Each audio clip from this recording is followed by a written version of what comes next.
Donc, bonjour tout le monde, je me présente, Émilie Bélanger, coordonnatrice de la chaire de recherche Sécurité et Intégrité en milieu sportif.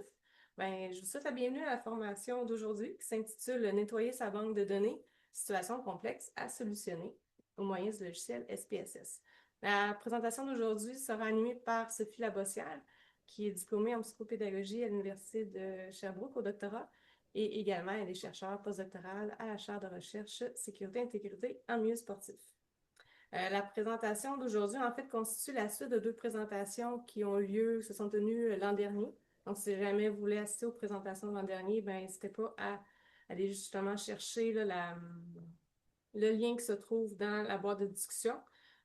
Sachez aussi que le lien va être aussi fourni à la fin de la présentation au besoin. La formation se déroule comme suit. Il va y avoir une présentation de Sophie. C'est une présentation qui est en plusieurs sections. Donc, ce qu'on a convenu, c'est qu'à la fin de chacune des sections, on va allouer du temps pour que vous puissiez poser des questions. On est un petit groupe, on veut rendre ça plus dynamique. Donc, n'hésitez pas, vous pouvez poser vos questions en levant la main. Il y a un bouton dédié pour ça ou en écrivant tout simplement dans la boîte de discussion. Alors, sur ça, je vous souhaite une excellente présentation. Puis, Sophie, je te laisse la parole. Merci beaucoup, Émilie. Euh, Sans plus tarder, je pense que je vais commencer avec la présentation. Je viens de la partager. Est-ce que ça marche? Oui? Oui. Yes. Phew! Pas d'enjeu technique. Parfait. En fait, c'est ça l'objectif d'aujourd'hui. Je vais vous amener tout de suite à cette prochaine étape. Bon. OK. Donc, c'est ça. La présentation d'aujourd'hui aura deux objectifs. La première, c'est de se familiariser avec diverses situations qui peuvent complexifier le nettoyage de données, puis de regarder ensemble là, différentes méthodes pour nettoyer nos données. Le plan de la présentation, c'est qu'au début, je vais faire un petit rappel par rapport à la formation de l'an passé, parce que ça fait quand même un petit bout de ça. Puis ça va nous permettre après ça d'entrer plus dans les situations qui ont une certaine complexité, puis de réfléchir ensemble à comment faire face à cette complexité-là pour faciliter le nettoyage puis l'organisation de vos banques. Après ça, je vais conclure avec des petites ressources supplémentaires puis une période de questions. Ce que Amy faisait part, là, c'est qu'au travers des différentes situations complexes qu'on va regarder ensemble, je vais aussi peut-être prendre des pauses là, pour voir si vous avez des questions en lien avec certaines situations qui m'apparaissent peut-être euh, plus communes, là, dans le sens qu'il y en a certaines qui peuvent être un peu plus rares puis d'autres plus fréquentes. Donc, on fera des pauses à ces moments-là pour voir quels sont vos besoins puis si je peux répondre à vos questions. Donc, petit rappel, quelles sont les étapes de base pour nettoyer une banque de données? Je tiens à rappeler les deux formations qui ont été faites l'année passée, fait qu'hésitez pas à aller les reconsulter. Donc, pour ce qui est d'organisation de la banque, c'est d'importer ces données en premier sur SPSS. Donc, il peut y avoir différents logiciels de collecte de données, puis ça peut entraîner différents résultats lorsqu'on importe sur SPSS.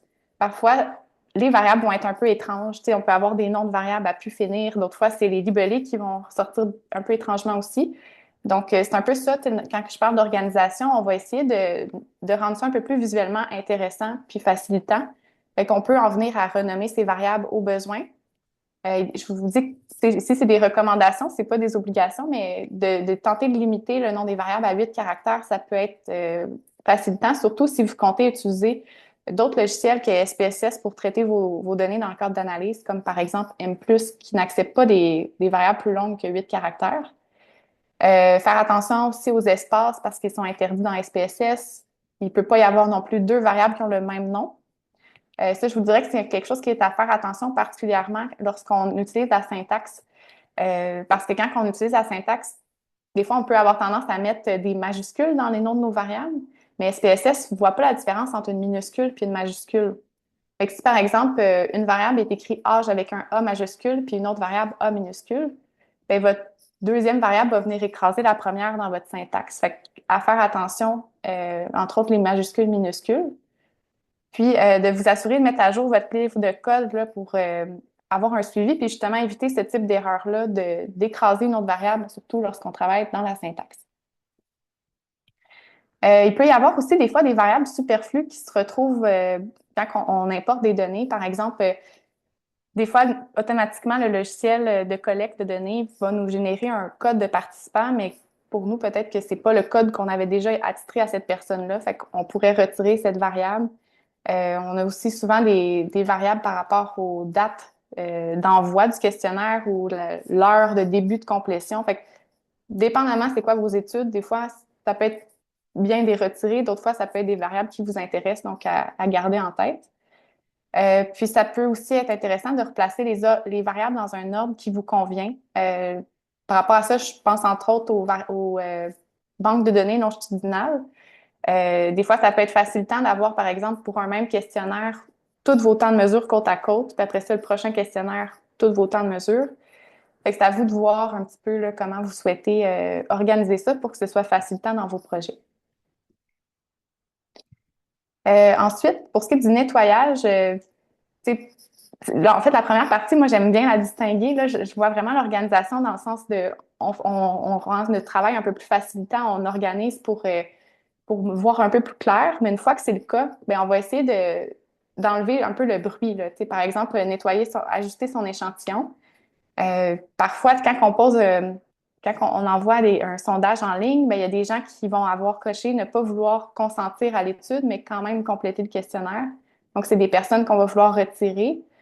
Euh, on peut aussi vouloir tenter d'identifier des erreurs dans les données puis les traiter. Fait que de regarder quelles sont les réponses qui semblent incohérentes. On va sortir des données descriptives des variables, regarder la cohérence entre nos variables. Ensuite, on va essayer d'identifier nos données manquantes avec différents codes. Ça aussi, on va revenir plus tard là-dessus, fait que je ne prendrai pas beaucoup de temps maintenant pour ça. Puis, l'idée là, dans tout ça, c'est vraiment important, puis je vais le redire au courant de la présentation d'aujourd'hui, mais garder des traces de sa procédure de nettoyage, c'est essentiel. Ça vous permet de préciser c'est quoi les enjeux que vous rencontrez dans votre banque, parce que dans 3 mois, quand vous allez rédiger votre article, votre mémoire ou votre thèse, peut-être que vous vous en rappellerez plus, c'est quoi les défis que vous avez vécus.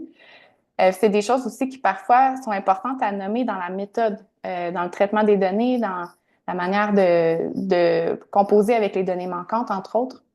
Donc, de vraiment garder des traces, puis ça permet aussi de revenir en arrière quand on se rend compte qu'on oublie une étape, ben, d'avoir une syntaxe claire avec des notes indiquées à l'intérieur, bien, ça permet de réajuster facilement sans avoir à tout refaire à la mitaine des modifications. Fait que c'est un peu pourquoi aujourd'hui, comme les formations précédentes, j'essaie de vous montrer un peu l'utilisation de la syntaxe là, pour vous occuper de nettoyer puis organiser vos banques. Ici, je rappelle un petit peu des concepts qu'on avait vus à la formation précédente. Ici, on peut vouloir retirer aussi des participants et des participantes en fonction des réponses. Par exemple, si nous, ce qui nous intéresse dans le cadre de notre étude, c'est seulement les personnes qui ont 14 ans et plus, donc qui étaient en âge de consentir.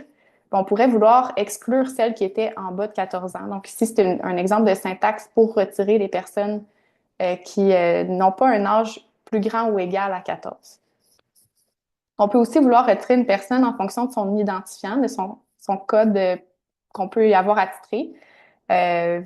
Pour différentes raisons. Par exemple, une personne qui décide a posteriori, qui contacte le membre de l'équipe puis qui dit, moi, je ne veux plus consentir à l'étude, j'aimerais retirer mes résultats. Si on a accès à son identifiant, on pourrait retirer cette personne-là de nos données.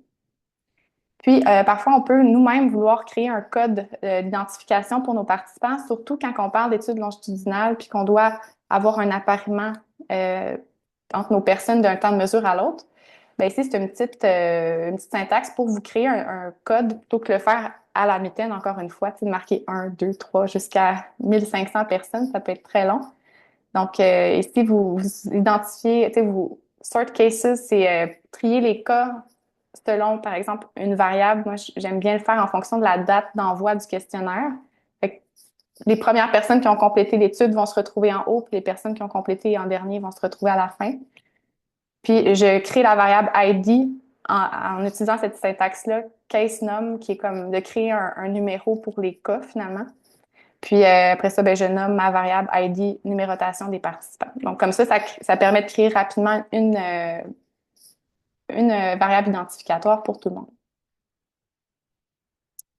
Donc, vous aurez accès à la présentation à la fin aussi. Tout ça va être enregistré, mais vous aurez aussi le document PDF associé. Là, fait que ça pourra vous aider de copier-coller la syntaxe qui s'y retrouve pour faire vos propres analyses par la suite.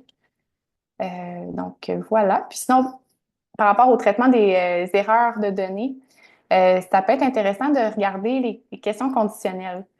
Un exemple ici, c'est si par exemple on pose la question, avez-vous consommé du cannabis au cours des 7 derniers jours, puis que la personne nous répond oui, mais que lorsqu'on lui demande le nombre de fois qu'elle a consommé, elle répond zéro, et on voit ici qu'il y a une certaine incohérence. Ça pourrait nous permettre de nous questionner un peu sur la validité des réponses de cette personne-là. Il y a une main. Oui, Juliette. Oui, je sais pas si comme c'est mieux qu'on pose nos questions tout de suite ou comme à la fin. Bon, on peut C'est le faire correct. là. OK. Ouais, c'est bientôt terminé la portion révision, fait que c'est OK. parfait. Mais c'était plus justement concernant la cohérence entre les variables. Je me disais, est-ce que tu regardes, tu sais, est-ce que tu fais juste, mettons, regarder ça sur ta banque de données, là, mettons, t'as comme les deux colonnes de tes deux variables, puis là, tu regardes les réponses un peu de tout le monde, ou comme, il y a comme une analyse, tu sais, qui peut te permettre de voir cette cohérence-là. Euh, Ben, tu pourrais, tu sais, moi, ce que je fais, c'est souvent, c'est un premier tri visuel, là. Fait que je vais Et plus tu sais, en cliquant en haut sur ta variable, tu peux dire que tu veux la trier dans un sens ou dans un autre. dans Fait que l'ordre croissant ou décroissant, oui. c'est ça, fait que, tu sais, ça te permet de comparer. Tu peux le faire aussi en syntaxe en disant liste, puis après ça, tu indiques tes noms de variables. Fait que LIST, puis là, mettons variable, tu sais, cannabis 7 derniers jours, puis fréquence de consommation. Fait que là, tu les verrais côte à côte. OK. Ça- Ouais. des fois, dans une banque, ils ne se retrouvent pas collés, fait que c'est dur de le faire visuellement. Fait que de faire liste puis d'indiquer tes variables, tu peux les voir facilement. Ouais. Sinon, des fois, ben, tu peux aussi regarder, là ici, tout dépendant, c'est quoi ton type de variable, mais tu peux faire des tableaux croisés, tu sais, pour voir un peu ce qui est associé. Fait qu'en tout cas, il y a plusieurs stratégies, Ouais, mais je comprends. pour commencer, moi, visuellement, je pense que c'est suffisant. OK. Puis dans ce cas-là, mettons, exemple, on aurait ces deux questions-là qui manquent de cohérence. Est-ce, en tout cas, peut-être que tu vas y venir, mais tu sais, est-ce que tu suggères de faire comme une donnée manquante à ce moment-là? Ben, c'est ça, c'était là que je m'en allais, là. OK, OK, OK. Ben, c'est parfait, merci pour, merci pour tes questions. Mais oui, c'est ça, quand on fait face à des données comme ça tu sais, il semble avoir incohérence, on peut se questionner, ben, quelle était la bonne réponse entre les deux? Tu sais, est-ce que c'était zéro, ils n'ont pas consommé ou c'est oui? Fait que des fois, tu sais, on peut réfléchir à ça puis mettre une variable manquante aux deux, on peut décider un ou l'autre. Fait que, tu sais, je pense qu'il y a beaucoup de réflexions à avoir quand on vit des situations comme ça. Vous pouvez en discuter aussi avec votre équipe de recherche. Tu sais, là, ici, c'est un exemple où est-ce qu'on n'a pas trop de contexte entourant ces deux questions-là. Là. D'autres fois, on peut avoir aussi des questions ouvertes où est-ce que la personne va préciser des choses. Fait que ça peut nous aider à nous faire une tête là, sur quelle réponse semble la plus valide. Là. Après ça, des fois ici, ben, on peut avoir des données extrêmes, comme par exemple, quel est votre âge? On pourrait avoir une donnée de 233. En tout cas, je connais personne qui a vécu jusqu'à cet âge-là, fait que probablement que c'est une erreur. On ne pourrait pas savoir, par exemple, est-ce que la personne a voulu écrire 23 ans, puis elle a accroché le 3, qu'elle a voulu écrire 33, mais elle a accroché le 2. Beaucoup de questions, là, fait qu'on ne peut pas nous-mêmes décider de modifier en ramenant à un âge précis. Ce qu'on pourrait faire ici, c'est mettre une donnée manquante là, pour cette personne-là. Fait qu'en tout cas, à voir, je pense que là, je vous donne des grandes lignes, là, mais c'est à vous de faire preuve de jugement critique puis de vous référer aussi autour pour avoir l'avis des autres personnes qui vous soutiennent. Fait que d'attribuer une donnée manquante, il y a des pour. De retirer une personne de l'échantillon, il y a aussi des pour, mais il y a aussi des contre. Donc, pour toutes les options, tu sais, c'est vraiment à prendre en compte qu'est-ce qu'on fait. Tu sais, des fois, on peut mettre une donnée manquante seulement pour la question, mais si on doute de la validité en fait, c'est ça, de la validité des réponses de l'ensemble, de la participation d'une personne, ben, on pourrait réfléchir à peut-être retirer cette personne-là de notre échantillon. Encore là, tu sais, c'est difficile de se positionner sur est-ce que toutes tes réponses sont biaisées? Est-ce qu'il y en a eu certaines? Donc, c'est vraiment des bonnes questions à avoir pour lesquelles j'ai pas nécessairement de conseils précis à part c'est du cas par cas, puis c'est un peu à vous de réfléchir à ces points-là. Fait qu'en bref, pour ce qui est de la préparation de données, c'est une étape qui est essentielle puis qui peut prendre quand même beaucoup de temps. Tu sais, IBM, qui est le logiciel qui a créé SPSS puis qui gère tout ça, il nomme entre autres que ça peut prendre 50 à 70 du temps d'un projet de recherche quantitatif. Donc, ça n'a pas négligé. Tu sais, c'est quand même une étape qui est extrêmement importante, puis qui a des répercussions sur la suite aussi, sur tu sais, sur vos résultats, sur votre facilité aussi à travailler dans votre banque, à vous repérer. Donc, je pense que c'est super que vous soyez présent et présente aujourd'hui pour la formation parce que ça va vous aider un petit peu, parce que je le souhaite, pour la préparation de vos données.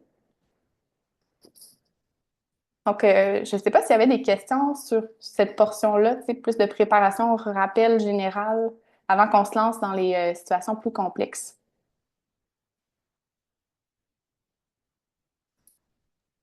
Non, parfait. Bon, on va enchaîner avec la suite. Puis, tu sais, comme Juliette a fait, n'hésitez pas, si jamais il y a des choses sur le vif là, qui vous questionnent, n'hésitez pas à lever votre main.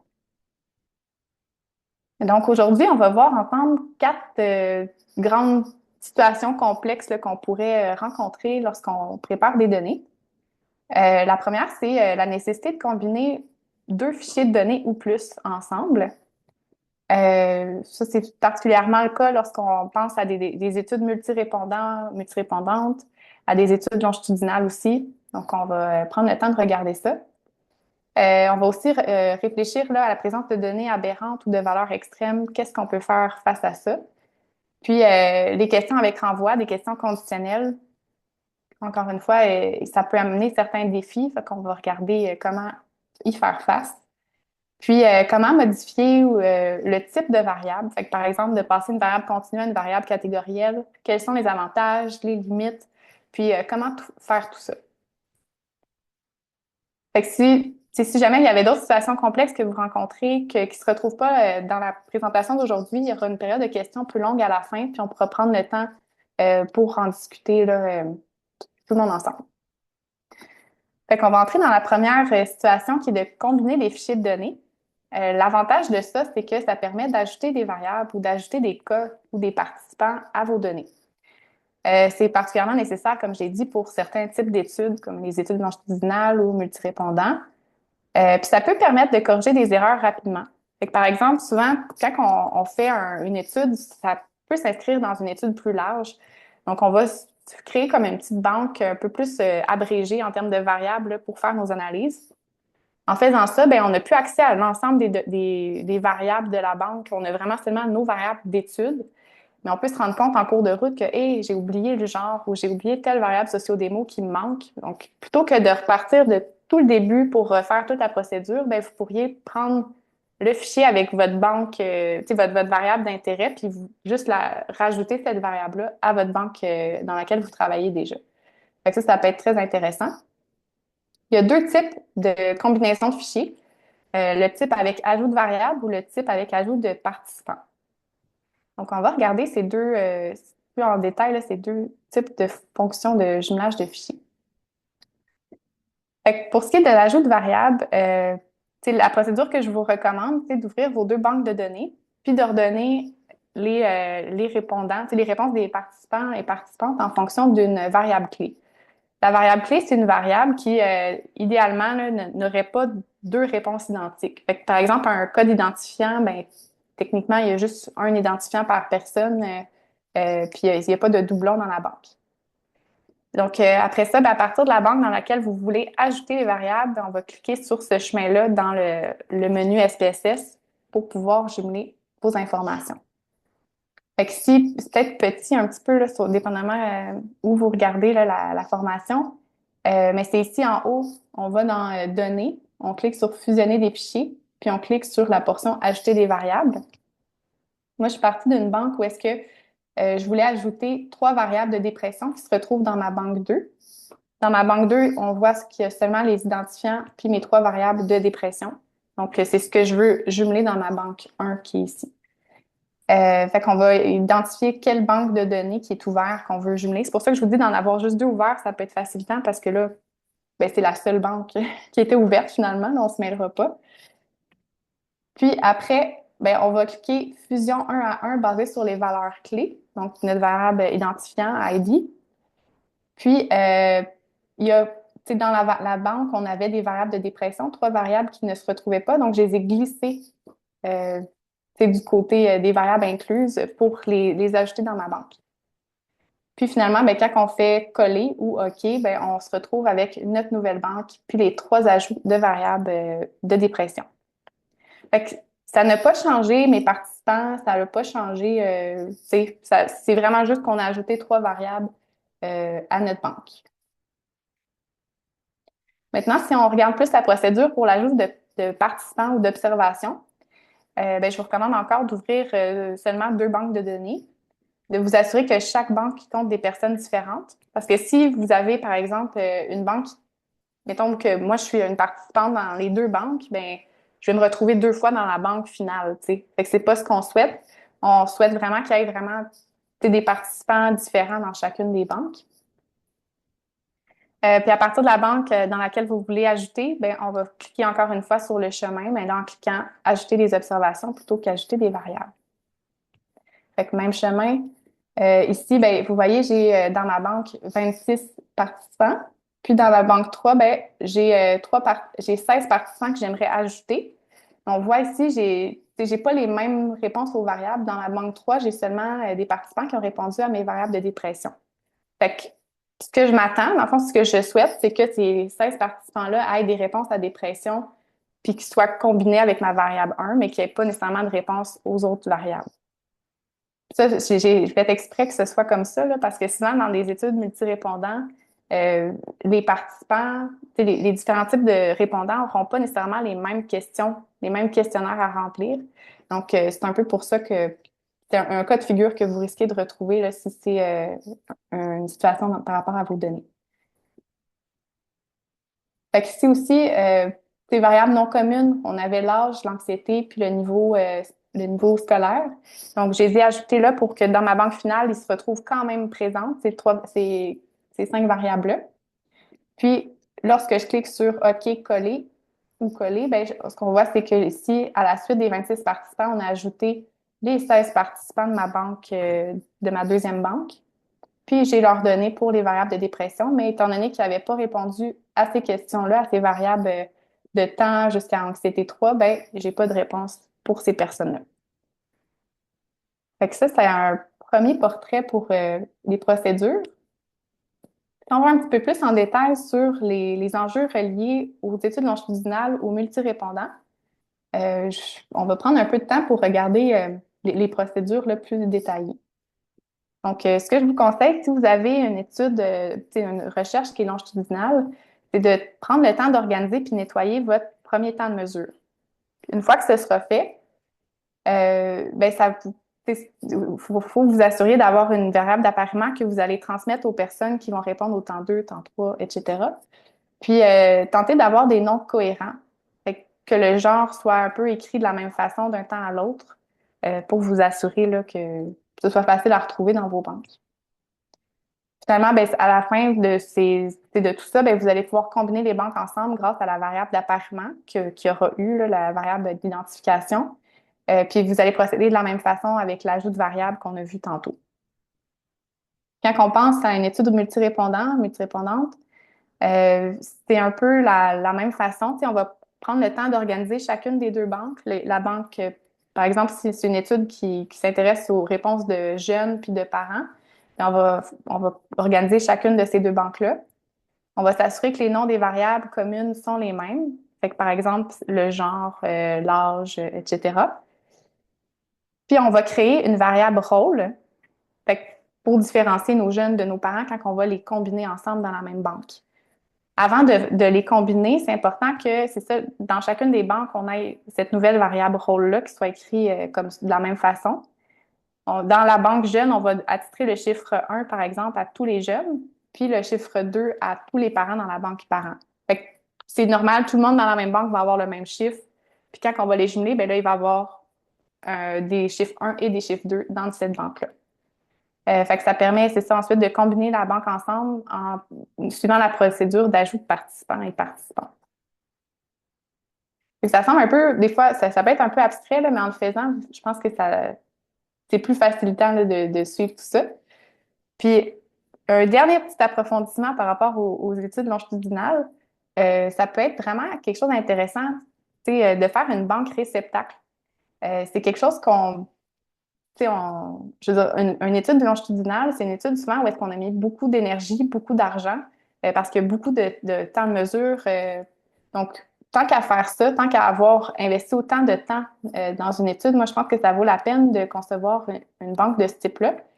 C'est une banque où est-ce que chaque ligne va être une participation à l'étude plutôt qu'une personne participante. Fait que ce qu'on verrait dans cette banque-là, c'est que si, par exemple, il y a 3 temps de mesure, bien, il y aurait 3 lignes pour un même participant avec le même identifiant. Euh, les variables, ils ont le même nom d'un temps de mesure à l'autre. La seule chose qui permet de les différencier, c'est vraiment la variable de temps de mesure. Fait que je vais vous amener ici, j'ai fait un exemple de banque réceptacle.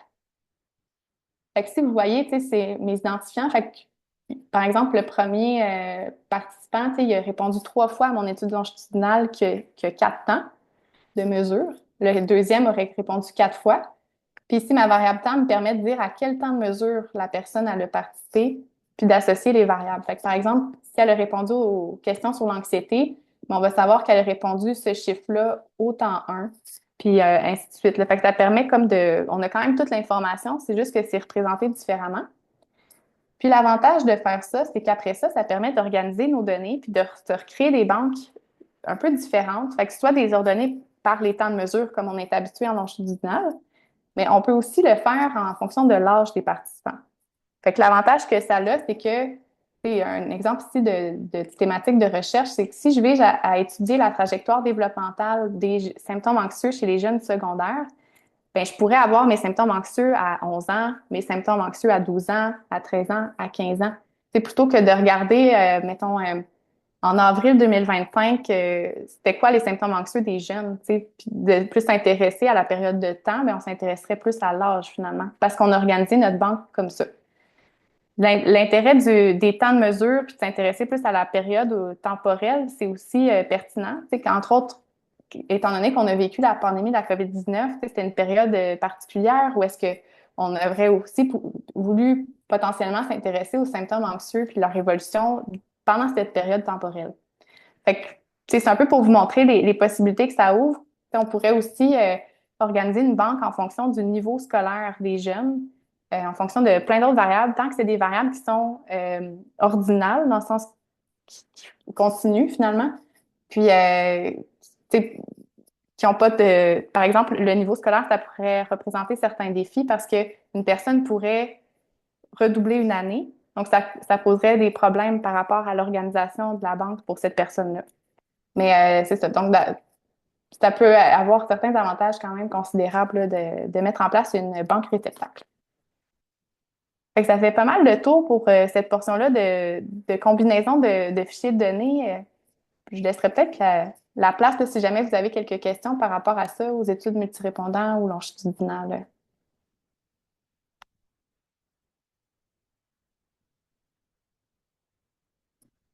Bon, ben, parfait. On va continuer. Fait que le prochain situation un peu plus complexe qu'on peut rencontrer, c'est les données aberrantes ou les scores extrêmes. Ce que c'est des valeurs qui diffèrent beaucoup de la majorité des autres valeurs pour une variable donnée. Fait que par exemple, ici, ben, on pourrait avoir des variables un peu plus extrêmes ou aberrantes, euh, positives ou négatives, dans le sens qu'ils peuvent se retrouver aux deux extrémités de notre courbe normale. Pourquoi c'est important de s'intéresser à ça, ces données aberrantes ou score extrême, c'est que ça peut venir biaiser nos analyses. Fait que, par exemple, la moyenne, si dans la classe, on est majoritairement des jeunes adultes autour de 20 ans, mais qu'il y a une personne qui est en retour aux études de 70 ans, ben, ça va venir monter notre moyenne, ça va venir un peu la tasser finalement. Donc, des données extrêmes, ben, ça peut biaiser nos analyses, entre autres les régressions linéaires. Par contre, c'est important quand même de considérer les données extrêmes ou aberrantes parce que ça peut nous informer sur des phénomènes qui sont plus rares. Par exemple, si je m'intéresse à la fréquence de consommation de substances chez les jeunes, ben, ça risque d'être assez rare de trouver un jeune à l'adolescence qui consomme des amphétamines à tous les jours, par exemple. Mais c'est quand même un phénomène qui pourrait être intéressant à étudier, malgré que c'est quelque chose d'un peu moins commun, puis qui peut un peu affecter, là, biaiser nos analyses. Donc, c'est important de garder ça en tête. Parfois, les cas qui sont plus rares, on veut les garder dans dans notre échantillon, puis on va utiliser différentes méthodes pour composer avec nos données aberrantes ou scores extrêmes pour conserver ces informations-là. Fait que plusieurs façons, pour visualiser vos données aberrantes ou vos scores extrêmes. Ici, je vous présente comme deux types de graphiques là, pour le faire. Il y a la boîte à moustaches, qui est le petit graphique ici, puis l'histogramme, qui est celui en dessous.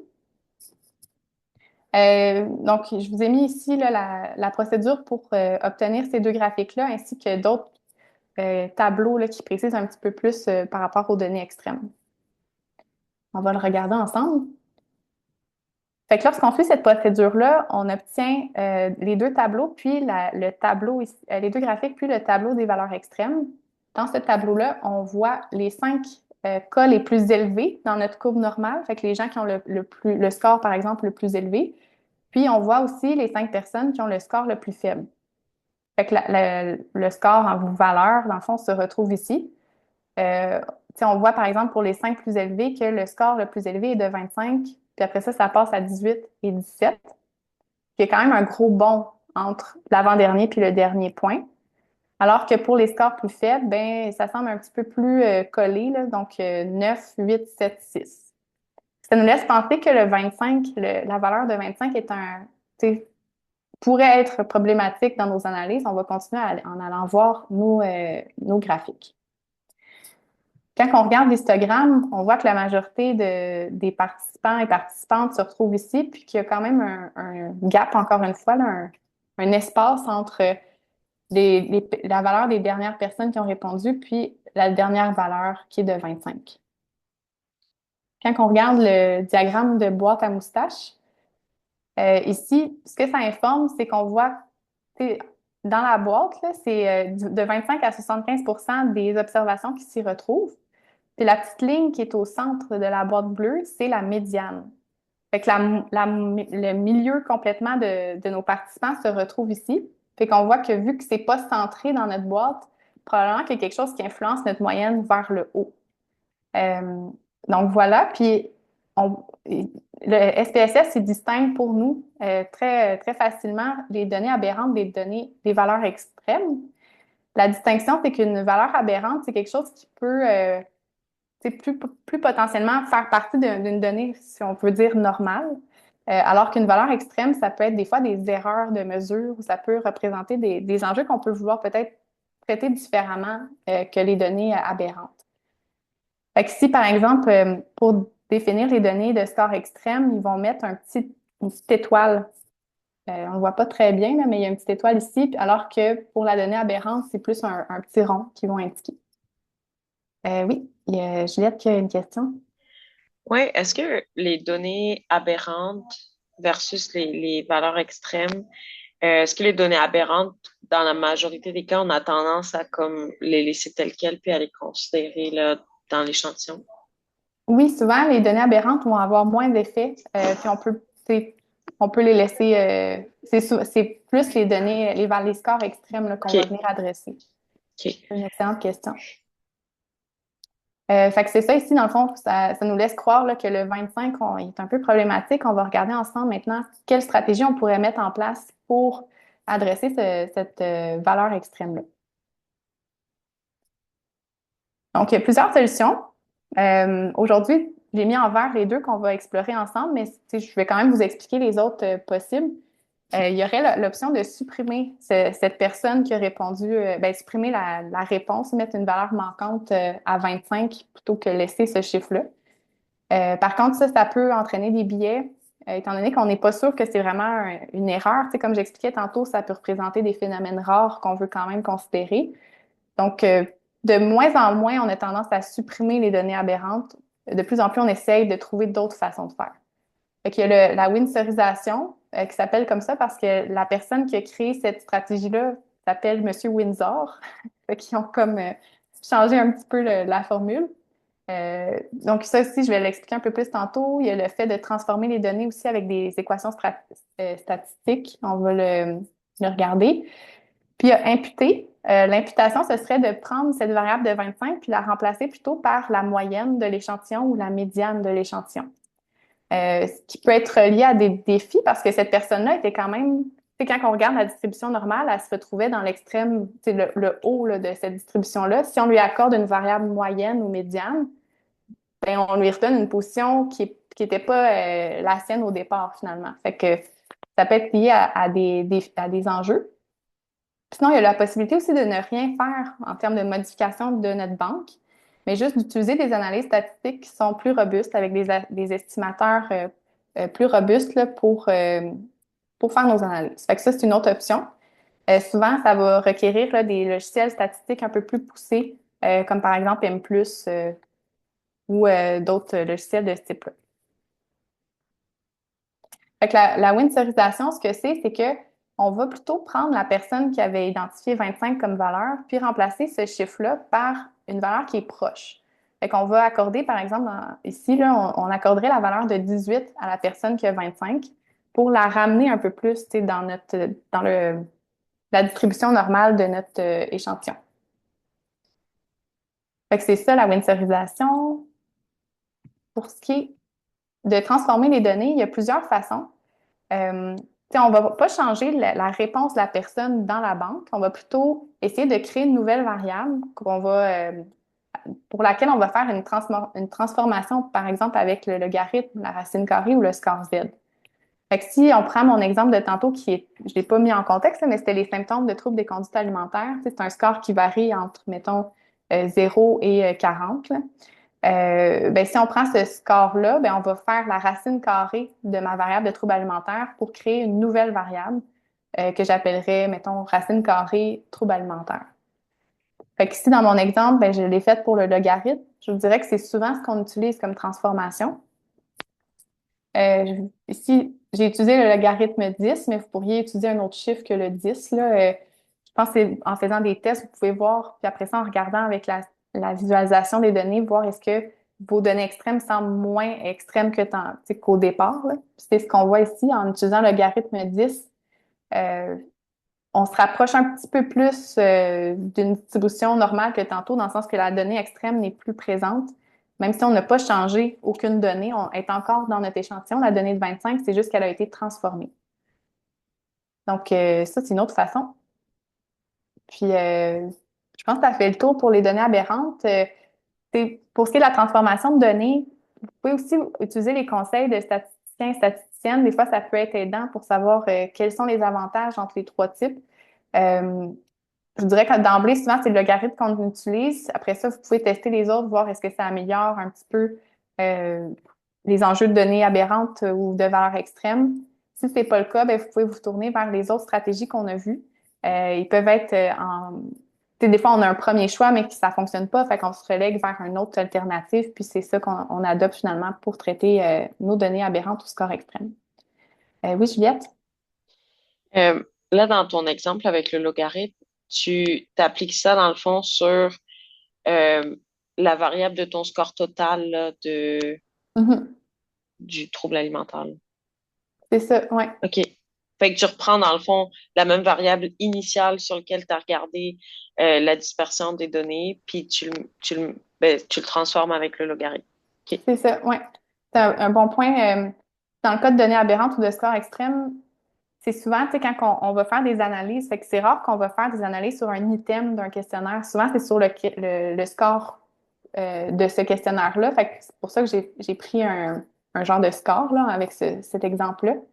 Mais c'est un bon point. Puis, tu sais, c'est ça, on prend cette variable-là qui contient des données extrêmes, puis on va la transformer avec la procédure ici, là, qui est de calculer la variable, puis on fait des manipulations. Tu sais, on voit, je peux essayer, ah non, je peux pas modifier ma présentation, puis je suis en mode de présentation, mais dans la boîte ici, là, qui est en arrière de l'histogramme, il y a des exemples de racines carrées où il y a comme des petites formules préfaites déjà que vous pouvez coller, glisser dans la case qu'on retrouve ici. Là. Est-ce que vous voyez mon curseur? Oui, parfait. Fait que vous pouvez la coller ici, cette formule-là, puis ça vous permet là, de faire racine carrée, score Z, logarithme, tout ça. C'est un peu tout là-dedans. Là.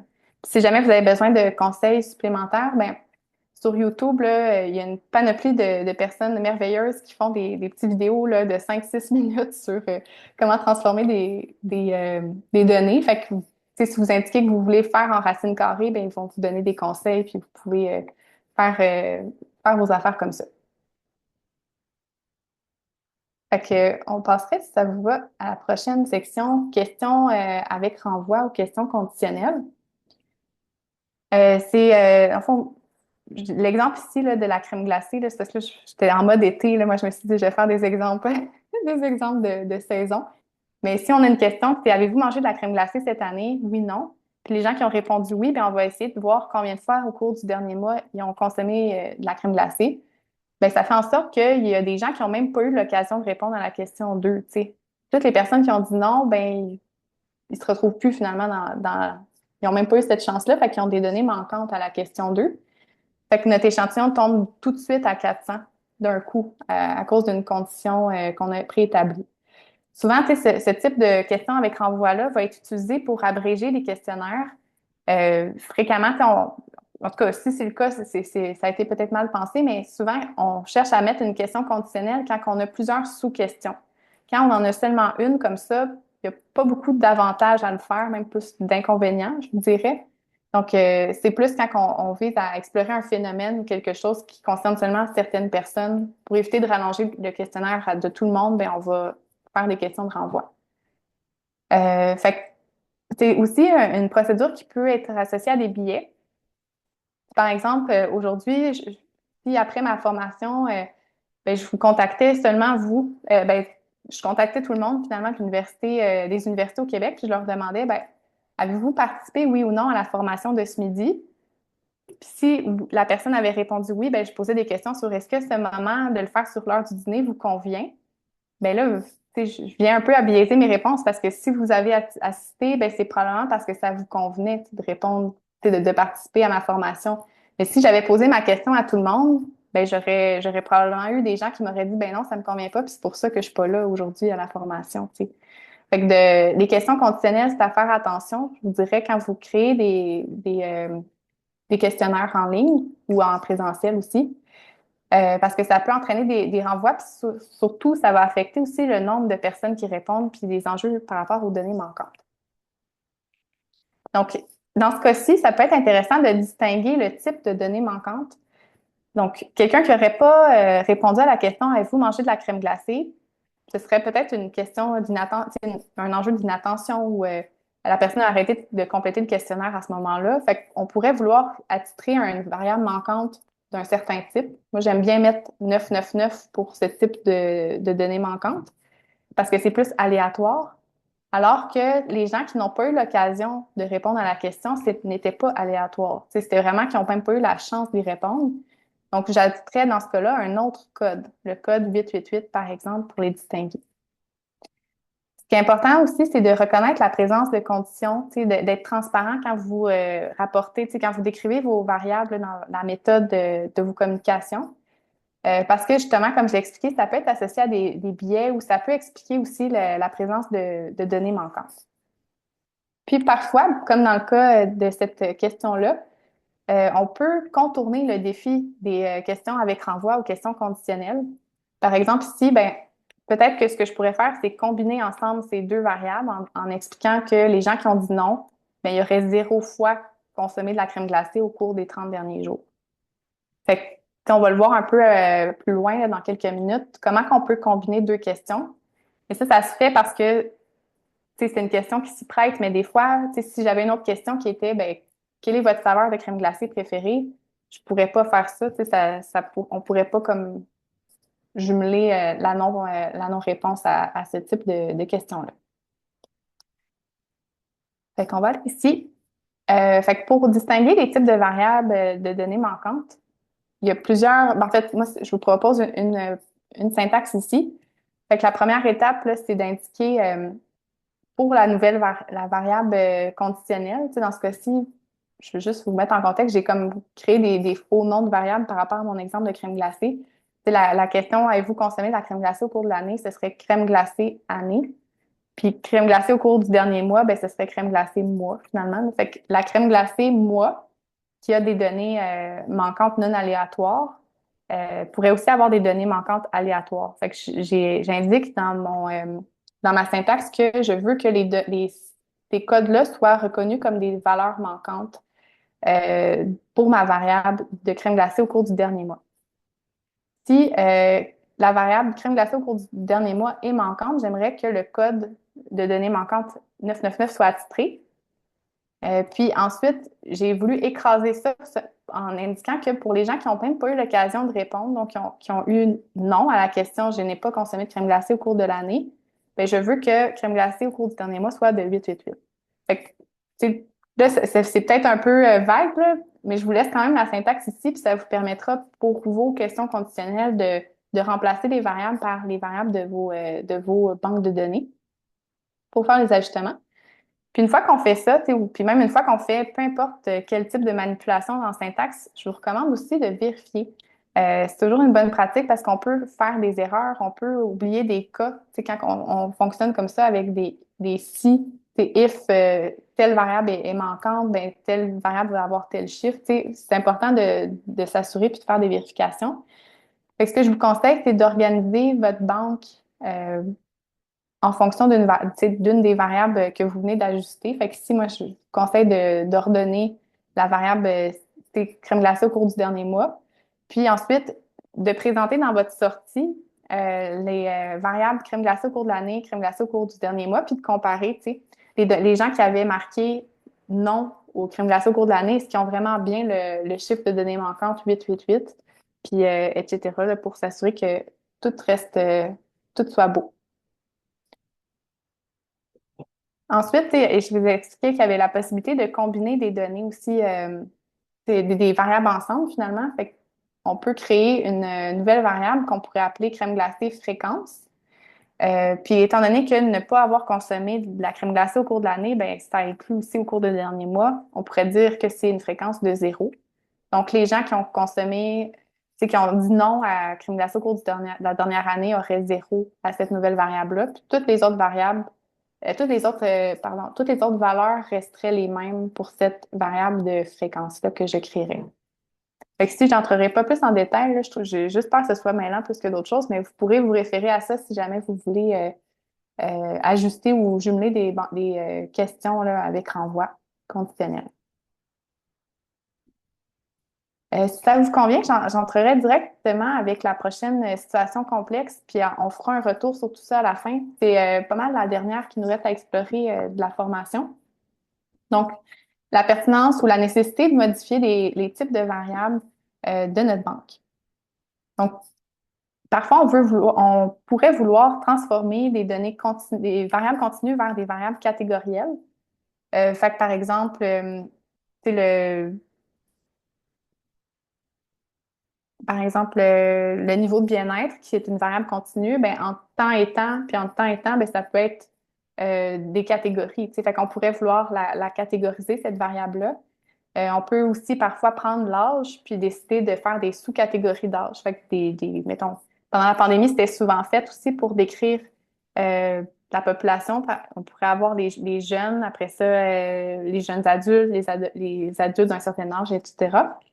Ça peut servir à faire face à certains défis, là, par exemple la non-normalité de la distribution. Tu sais, des fois, comme on a vu tantôt avec les variables, les valeurs aberrantes ou extrêmes, le fait de les mettre en catégorie, ça peut venir un petit peu contourner ces défis-là.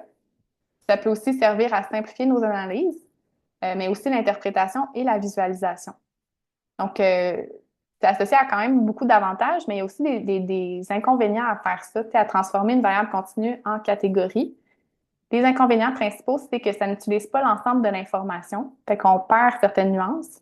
Puis ça peut aussi réduire la puissance statistique. Fait que si je reprends un exemple plus de score là, de clinique, par exemple, ben, pour ce qui est des troubles des conduites alimentaires, si on dit que, par exemple, avoir un score de 16 et plus, c'est considéré comme des symptômes cliniques, alors que 15 et moins, c'est des symptômes non cliniques, bon, on vient un petit peu à perdre une nuance parce qu'une personne qui a un score de 15 versus 16, cliniquement parlant, est-ce qu'il y a tant que ça une grosse différence entre ces deux personnes-là, alors qu'ils vont se retrouver dans deux groupes comparatifs? présence de symptômes cliniques versus non cliniques. Fait que c'est un peu là quand je parle de perte d'information, perte de nuances qui est à garder en tête. Donc, on vient un peu à simplifier finalement les conclusions qu'on peut tirer face à ces à ces données-là. Ensuite, pour ce qui est de l'utilité de transformer des données ordinales vers des données, des variables plus continues, ça pourrait être intéressant dans le cas de certaines analyses statistiques qu'on souhaite faire. Un exemple, ça pourrait être prendre un niveau de scolarité, qui est plus des catégories, puis décider de le considérer comme une variable continue. Ça pourrait être fait, mais ce qui est important, c'est de considérer là, l'ordre ou les écarts entre nos potentiels choix de réponse. Fait que, par exemple, si notre niveau de scolarité, on le conceptualise comme étant primaire, secondaire, collégial, universitaire, ben, il n'y a pas le même nombre d'années de scolarité entre secondaire collégial ou primaire secondaire. C'est pas des bons qui sont uniformes nécessairement. Fait que ça peut être associé à des biais, à des erreurs. Quand on fait ça, il faut être prudent, puis il faut essayer de bien réfléchir là, avant de faire ce choix-là.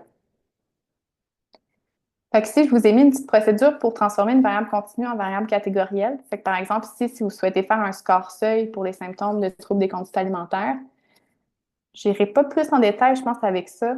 Vous pourrez prendre le temps de le regarder, là, mais ce que j'ai fait, en gros, c'est que j'ai gardé les données manquantes pour qu'ils restent manquantes dans l'échantillon. Puis ensuite, ben, les données 0 à 16 ben, vont être considérées 0 à 15,99, puis 16 et plus seraient considérés 1, donc seuil clinique que j'explique en dessous. Vous pourriez aussi faire un peu la même procédure pour l'âge, comme j'expliquais. Fait que j'ai fait un exemple ici, si jamais vous voulez vous référer à ça plus tard. Ensuite, dernière diapositive avant plus la période de retour là, sur les ressources complémentaires et tout. Lorsque vous avez des variables catégorielles, des fois, ça peut être intéressant un peu de retravailler ces catégories-là pour plusieurs raisons. Entre autres, parce que des fois, il peut ne pas y avoir assez de personnes dans chacune des catégories pour faire les analyses que vous souhaitez faire. Parfois aussi, ça peut être un peu trop de catégories par rapport à vos objectifs là, de représenter, pour illustrer vos propos. Donc, des fois, on peut réajuster, essayer de simplifier la catégorisation. Puis ici, je vous ai mis un exemple par rapport au genre. Souvent, c'est une variable qu'on va recoder, étant donné que la majorité des gens vont se retrouver dans les genres masculins, hommes et femmes. Quelques personnes peuvent avoir d'autres identités de genre, mais souvent, c'est pas, il n'y a pas beaucoup de personnes malheureuses qui se retrouvent dans ces catégories-là. Puis quand on fait des analyses statistiques, puis qu'on considère des variables catégorielles, on ne peut pas les mettre en continu. On ne pourrait pas mettre cette variable-là comme ça dans notre analyse parce qu'il n'y a pas d'ordre entre les réponses. Homme n'est pas meilleur que autre genre, ou il n'y a pas d'ordre finalement. Fait qu'on doit comme créer plein de petites variables avec chacune de nos catégories. Ça s'appelle du dummy coding, faire ça. Puis, dans le fond, on prendrait femme versus autre genre, personne non-binaire versus autre genre. Fait que ça nous ferait comme plusieurs catégories, mais malheureusement, étant donné qu'on n'a pas beaucoup de personnes dans personnes, par exemple, bispirituelles, ben, on aurait une catégorie de personnes bispirituelles, pardon, versus autre genre, ce qui représenterait je ne vais pas me tromper, mais 991 personnes dans autre genre, puis seulement 9 personnes dans bispirituel. Donc, il y a un très grand débalancement. Puis, pour faire nos analyses statistiques, ça causerait problème. Fait que pour éviter ça, on peut vouloir regrouper certaines catégories ensemble. Puis, c'est ce qu'on aurait tendance probablement à faire ici. Donc, on pourrait combiner autres genres que hommes et femmes. Donc, toutes ces catégories-là ensemble pour nous permettre de quand même considérer la diversité des genres, mais tout en gardant en tête qu'on a des défis statistiques aussi associés. Fait que si c'est une procédure là, qui permet de le faire, je vous la laisse ici. Donc, les choix de réponse, ici, on avait associé le chiffre 4 à personne à genre, ben, on pourrait vouloir le ramener à 2 pour autre catégorie de genre, autre identité de genre. Fait que voici, je vous aurai toutes les explications aussi là, en commentaire sous les diapositives pour le faire. Et si jamais c'est une situation qui s'applique à vous. Fait qu'en conclusion, C'est vraiment, vraiment essentiel. Je vous avais dit que je vous le rappellerai. C'est essentiel de garder des traces de ces démarches. Euh, c'est aussi, tu sais, peut-être que vous avez eu ce constat-là au fil de la présentation, mais il y a plusieurs points qui peuvent être réfléchis en amont. Donc, oui, tu sais, il y a plusieurs choses qu'on peut faire quand on doit nettoyer ou organiser sa banque de données, mais il y a plusieurs choses qui peuvent nous simplifier la vie si on y pense avant même la collecte de données. Fait que, par exemple, de bien nommer ces variables. C'est dans le logiciel qui va nous permettre de collecter nos données, ben, de faire ce travail-là en amont, tu sais, de nommer nos variables, de réfléchir au libellé, au choix de réponse, de penser aussi à tout ce qui est questions conditionnelles, de voir quels sont les avantages, les limites. Il y a plusieurs choses qui peuvent être faites d'avance. Puis, c'est ça, tu sais, par rapport à ça, moi, ma recommandation, ce serait de ne pas hésiter à consulter vos collègues ou des personnes qui sont vraiment, qui ont une expertise dans la collecte de données ou la gestion de banques de données pour avoir leur avis lorsque vous faites un questionnaire ou même lorsque vous vous lancez dans le nettoyage ou l'organisation de banques de données. Que je vais vous présenter rapidement les ressources supplémentaires, puis après ça, on passera à la période de questions. Donc, j'ai pu ici identifier plusieurs ressources complémentaires là, que vous pourriez aller consulter pour aller un petit peu plus, pour chercher certaines informations supplémentaires. Par exemple, l'Université de Sherbrooke, il offre en ligne, offert à tout le monde, là, différentes explications sur autant des analyses que le nettoyage de banques de données ou plus la description des données. Fait que si je vous ai mis le lien pour la procédure pour faire la gestion de banques de données, il y a aussi IBM, là, qui est le logiciel SPSS, qui offre certaines informations sur l'importance du nettoyage de données, des vidéos qu'on peut trouver, là, comme je vous expliquais, de personnes en ligne là, qui ont la générosité de partager gratuitement leur expertise. Fait que, souvent, c'est en anglais. Parfois, on en trouve en français. Fait que je vous en ai mis quelques-uns là, en français ou en anglais dans la liste. Il y a aussi des autres formations en ligne qu'on a faites dans le cadre de la programmation de la chaire Sims que vous pourriez aller consulter. Puis, n'hésitez pas non plus à écrire sur YouTube directement ou dans Google vos questions. Puis, fréquemment, vous allez avoir vos réponses là, comme ça parce que SPSS, c'est un logiciel qui est assez largement utilisé. Puis, il y a plusieurs personnes là, qui font des recommandations ou des petites formations en ligne gratuitement. Fait qu'on peut passer à la période de questions. Je vais départager mon écran.